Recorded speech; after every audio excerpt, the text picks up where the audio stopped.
প্রিয় দেশবাসী, আজ বাংলাদেশ একটি গভীর সংকটময় মুহূর্তের মধ্য দিয়ে যাচ্ছে।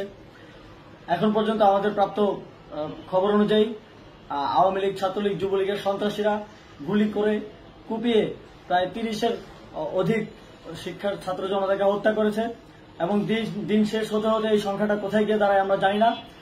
এরই প্রেক্ষিতে আমরা একটি সিদ্ধান্ত নিয়েছি। আমাদের একটি জরুরি সিদ্ধান্ত মোতাবেক আমাদের যে 6 তারিখের যে লং মার্চ টু ঢাকা কর্মসূচি ছিল সেটাকে আমরা একদিন এগিয়ে নিয়ে এসেছি। অর্থাৎ আগামীকাল 5ই আগস্ট সারা দেশের মুক্তিকামী জনতাকে ঢাকার উদ্দেশ্যে রওনা হওয়ার জন্য আমরা আহ্বান জানাচ্ছি। যারা পারবেন, যাদের পক্ষে সম্ভব হবে, আজ রাতেই আপনারা ঢাকার উদ্দেশ্যে রওনা হয়ে যান। আমরা আগামীকাল সারা দেশের মুক্তিকামী জনতাকে ঢাকায় আসার আহ্বান জানাচ্ছি। বিশেষ করে ঢাকার আশেপাশের যে জেলাগুলো আছে, আপনারা দায়িত্ব নিয়ে মসজিদের মাইকে ঘোষণা দিয়ে যাদেরকে পাবেন সবাইকে নিয়ে ঢাকার উদ্দেশ্যে রওনা হন। এই লড়াই আমাদের জন্য একটি চূড়ান্ত লড়াই। আমরা চূড়ান্ত ঘোষণার জন্য প্রস্তুত। আমরা গণভবনের দিকে যাত্রার জন্য প্রস্তুত এবং সেই উদ্দেশ্যেই আপনারা সবাই ঢাকা আসুন। আমরা আপনাদের সবাইকে নিয়ে আমাদের চূড়ান্ত দাবি আদায়ে এগিয়ে যাব। আমি জানি না সমন্বয়করা আজকে রাতে বেঁচে থাকতে পারবে কিনা, কিন্তু আপনাদের উপর আমরা এই দায়িত্ব দিচ্ছি। আপনারা সবাই নিজ দায়িত্বে ঢাকায় আসবেন আগামীকাল এবং পরশু পরিস্থিতি বিবেচনা করে পরশু গণভবনের দিকে 4 দিক থেকে আমরা রওনা হব। আমরা খুব আতঙ্কের সাথে লক্ষ্য করছি যে ছাত্রলীগ, যুবলীগ এবং আওয়ামী লীগের গুন্ডারা পুলিশের অস্ত্র দিয়ে পর্যন্ত সাধারণ জনগণের উপর হামলা করছে।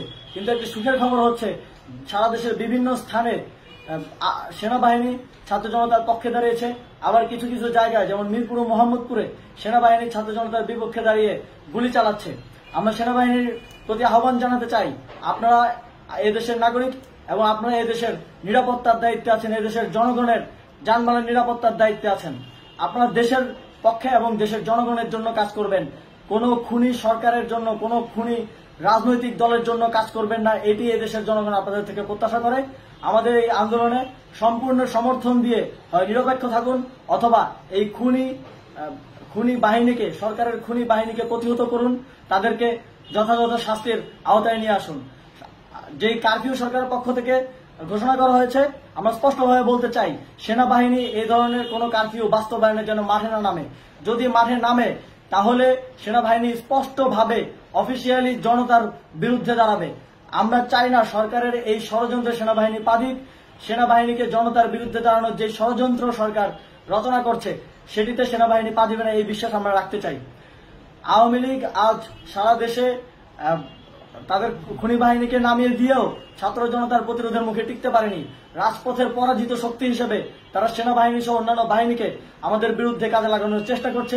এই চেষ্টাকে, এই ষড়যন্ত্রকে ব্যর্থ করতে হবে এবং আগামীকাল সারা দেশে মসজিদে মসজিদে ঘোষণা দিয়ে ঢাকার উদ্দেশ্যে আপনারা রওনা হন। প্রত্যেকটি পরিবার থেকে অন্ততপক্ষে একজনকে ঢাকার উদ্দেশ্যে রওনা করে দিন, এই ইতিহাসের সাক্ষী হতে, একটি নতুন বাংলাদেশের অভ্যুদয় ঘটানোর একজন কর্মী হতে।